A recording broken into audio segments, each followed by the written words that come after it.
Последнее время со мной происходила какая-то чертовщина. Давайте я попробую, не упустив ни одну деталь, рассказать вам об этом в подробностях. А началось все это с момента, когда я переехал в новый дом, построенный совсем недавно. Дом находился на окраине города, так что из окон виднелся лес. Квартира у меня была двухкомнатная. В первой комнате находилась спальня. Там стояла кровать и небольшой холодильник. А во второй комнате была гостиная. Там стоял небольшой телевизор советских времен и шкаф-стенка. С соседями я не общался и жил один. Работал я уборщиком подъездов. Почему уборщиком? Потому что я только переехал в этот город. Однажды после работы, придя домой, было темно, очень все-таки. Я достал из небольшого холодильника небольшую тарелочку с гречкой на воде. Уселся у телевизора и представил, что ем картошку с мясом в овощном соусе. По телевизору показывали 2023 после нашей эры. Заснув у телевизора и проспав всю ночь в неудобной позе, я проснулся от того, что у меня затекла шея. В квартире было уже светло, поэтому я взял ведро с моющими средствами и выбежал на улицу.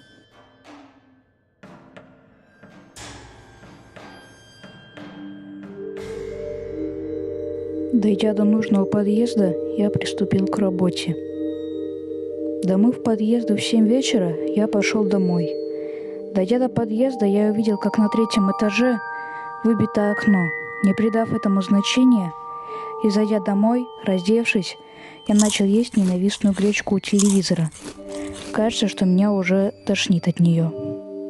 Доев у телевизора гречку до часу ночи, я отправился к себе в спальню. Посмотрев в окно, ничего странного не заметил. Но уже улегшись в кровать, я заметил краем глаза, как за окном что-то пронеслось, что-то большое и черное. Подумав, что это птица, я закрыл глаза и уснул. Проснувшись от стука в окно, где-то в районе 2 часов ночи, я подумал, что это хулиганы, которые насмотрелись американских блокбастеров.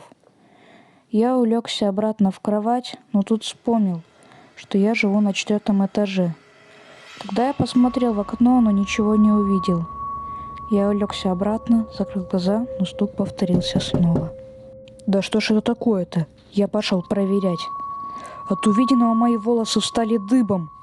С той стороны окна по стене ползло какое-то существо. Оно смотрело мне в лицо. Я отошел к двери, оглянулся и увидел эту рожу. Оно не двигалось, но вдруг постучало в окно своим длинным пальцем.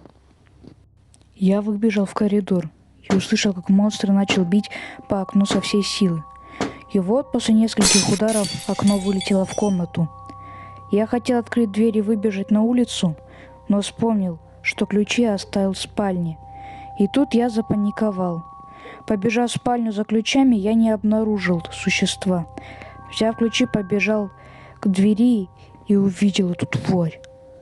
Я рванул в спальню, выпрыгнул в окно, приземлился на балкон 3-го этажа и заметил, что окно выбито, а дверь в крови.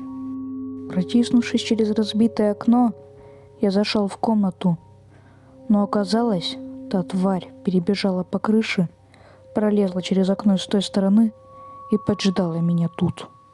Оно схватило меня и потащило по лестнице в подвал.